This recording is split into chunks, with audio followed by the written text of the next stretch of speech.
Last week on the show, we got started with the HRV system. We had our electrical and plumbing roughed in. We did a walkthrough with our designers.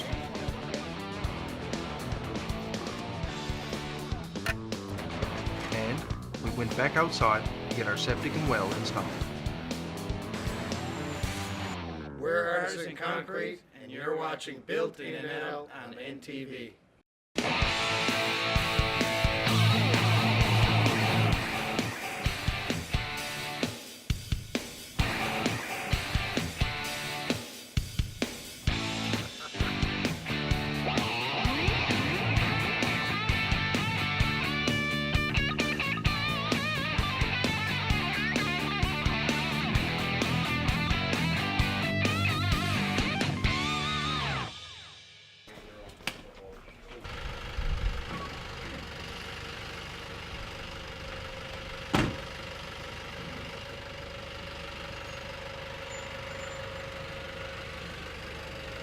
So now that we have all of our mechanical rough-ins in place, we can shift gears and begin closing the home in.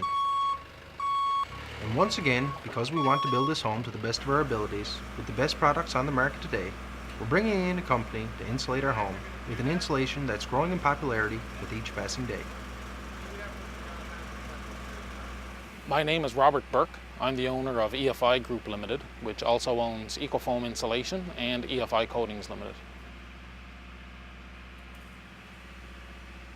So the process to apply spray foam insulation is really quite simple. All of our equipment is fully self-contained in our spray foam units, so we don't require any shore power or anything from the house that we're coming to insulate. Basically, we arrive on site. When we get inside, we need to cover anything like windows, doors, any finished products to protect them from overspray. Right now we're just doing some prep and so on. We're wrapping up the electrical boxes here, as you can see, with the poly that's already existing for the vapor barrier.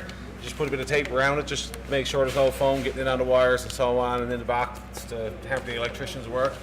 We're also putting some plastic on all the windows and doors, stapling it all the way around so that no foam gets on the glass or on the frames or anything.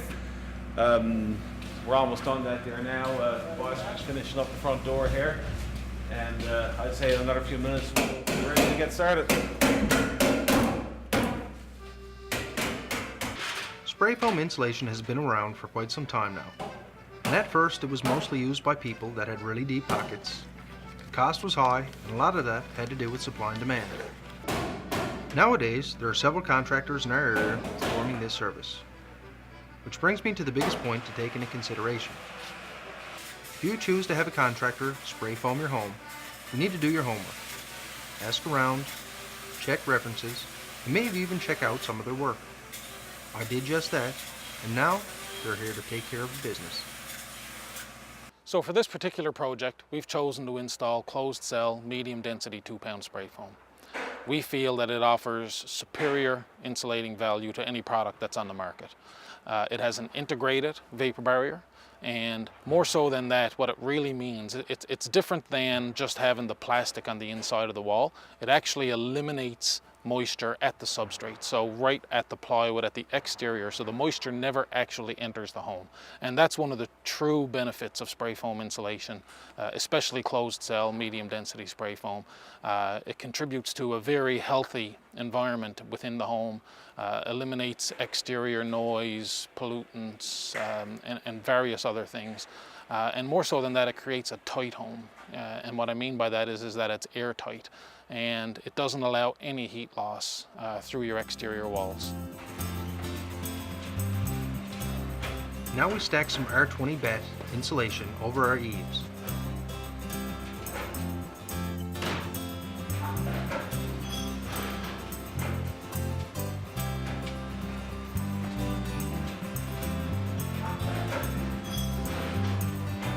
Now, a 6mm poly vapor barrier is applied to the ceiling and sealed with acoustic sealant.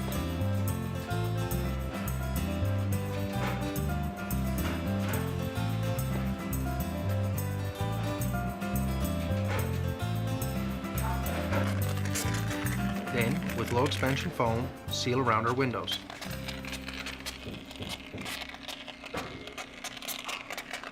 Now that the insulation work is complete, we're ready for drywall. And because we have a 9-foot ceiling in this home, we're using a drywall that's specifically made for this purpose. Most sheets of drywall are 4 foot wide, and that's great for an 8-foot tall wall. But when you add an extra foot to those walls, you have two choices. Either use 4-foot drywall with a 1-foot piece in, and your plasterer will no doubt hate you for that. Or 2, purchase the proper 54-inch wide drywall. So, we ordered up a bunch of it and had our building supplier drop it off.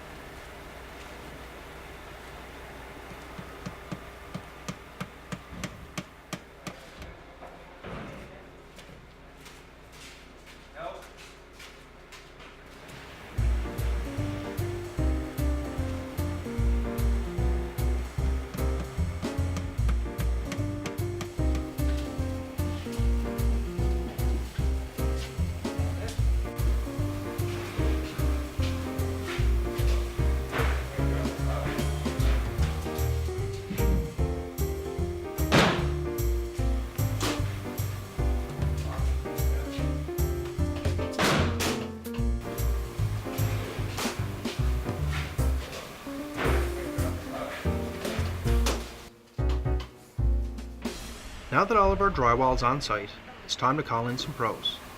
And even with all this drywall around, it doesn't take these guys long to get our project done. It's all about hiring the right people. A framing contractor could almost definitely handle this task, same with some flooring installers, and maybe even some siding guys. But when you put the right people in the right places, stuff happens much quicker. 2 days, all over.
With all the drywall in place, we can go ahead and get some plaster on the walls. This is one of those steps that just can't be rushed. 4 or even 5 coats of plaster may need to be applied, and each layer has to dry completely before the next layer goes on. Let's just say all that drying time adds up. The first part of our plastering process is called taping, for obvious reasons. The goal is to cover all the seams with this paper tape to prevent cracking at the seams later down the road. Once this paper tape sets up, it basically turns multiple sheets of drywall into one.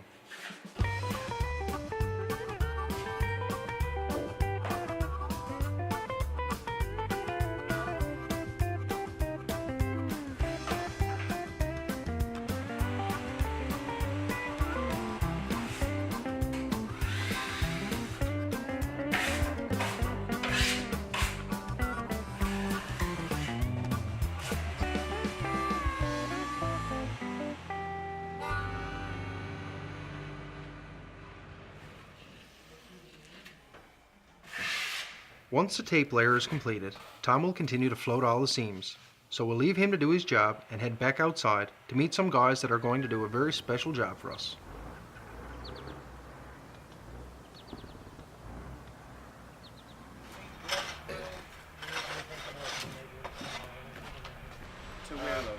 Here?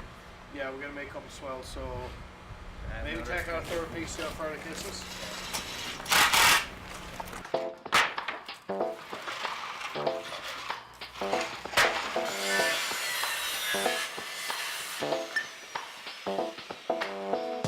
I'm Roger Hibbs, co-owner of Artisan Concrete, Inc.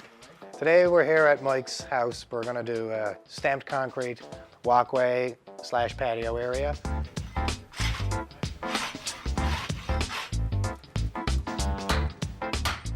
Today we're just setting our forms here, and that will basically give us the shape of our walkway when we are finished with our stamped concrete. There were a few things I had on my must-have list when I started building this home. A stamped concrete entry was one of those things. And I'll be honest, I spent a bunch of time driving around, looking at other people's homes, and every time concrete work genuinely impressed me, I found these guys' signs right next to it.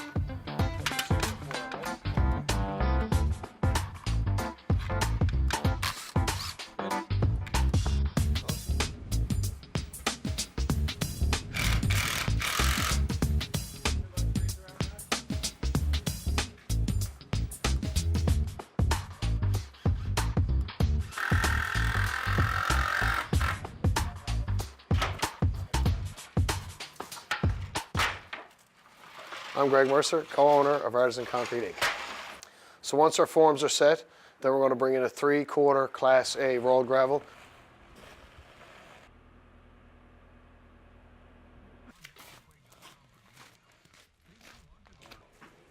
Once we achieve our compaction on our Class A, then we proceed with our rebar tying at 2-foot centers for maximum strength on the concrete. Once that is complete, then we proceed with the pouring and the stamping of the concrete.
He's screening off the concrete right now. It's a very, very important step for your final product, and as well he's closing up the cement as he's going.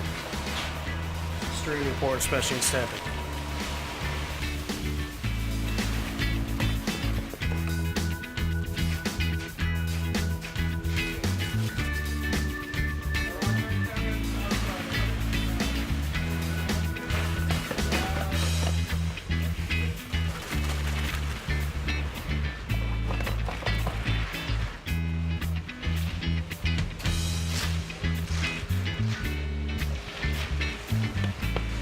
This next step Roger is doing here now is basically using a 4-foot bull float / derby it's called. Again, closing the concrete even more again and setting the stone further down from the surface, which is extremely important to stamping. You don't want your aggregate to the top of the slab. So every time Roger will pass this, he will set it down deeper and deeper and deeper.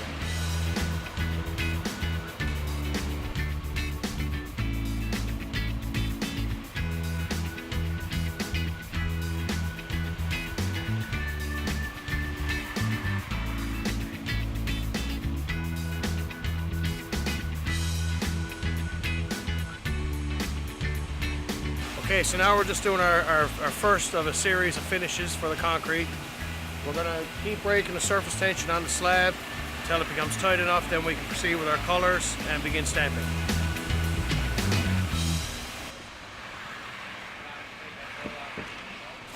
Okay, so right now Blair is basically he's cracking and prepping the edge of the slab so it's not jaded. It's nice and smooth. And troweling out his edge marks so you won't see that when we eventually stamp. So it's all about the clean lines in this stuff. So Blair's got it down pretty good.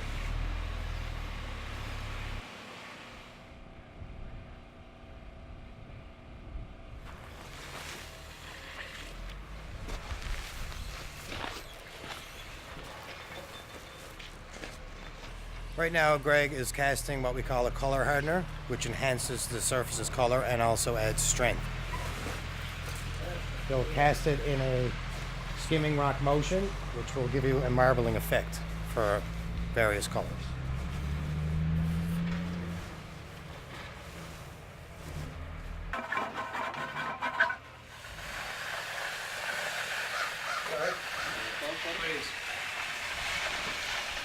Right now, Greg is applying the release powder.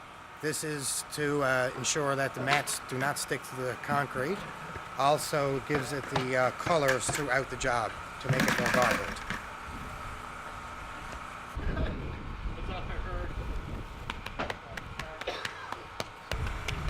So right now, Steve is texturing all the exterior perimeter of the slab. Basically, any spots that the 9 square foot mats Roger's going to be placing that will pick up on if missed. Texturing is absolute must. How's it feel? Very soft. Jeez, one of your worst as we go.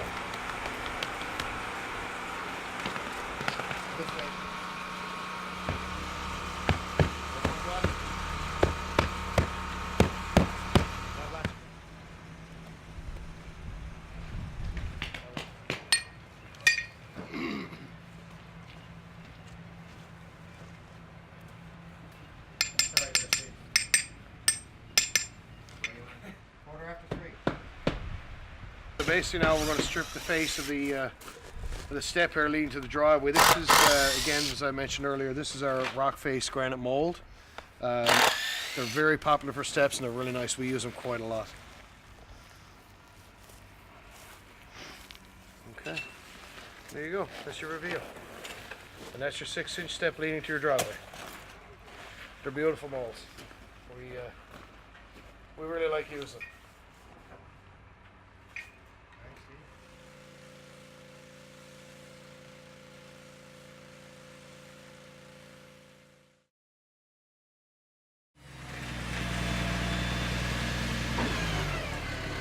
I'm Terry Murray, owner and operator of R&S Landscaping. We're here at Mike's place in Torbay. It's probably going to need about 40 loads of topsoil. We want the exterior to look as good as our interior. One downside, our property is huge. That means countless loads of topsoils to prep for a nice lawn. But skimping here will only come back to bite us in the end. We want a minimum of 6 inches of soil everywhere, and that's a minimum. Poor prep now will most likely cause lumps and bumps in our lawn down the road, and that's one thing I can do without. That's one thing my lawnmower can do without.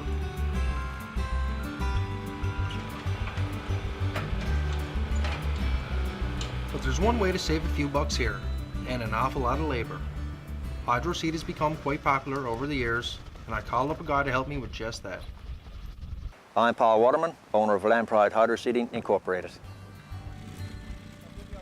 Today we're here at Mike's house going to hydro seed his property, approximately 30,000 square feet. Going to give Mike a nice lawn of fescues, rye and Kentucky bluegrass.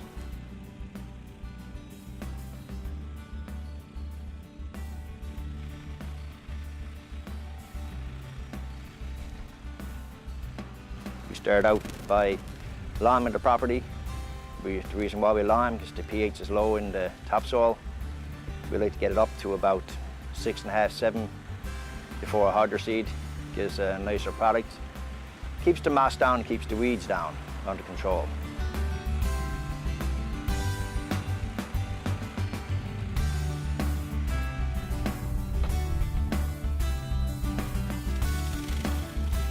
For more information on Land Pride Hydro Seeding, you're welcome to visit our website at hydroseedingnewfoundland.com.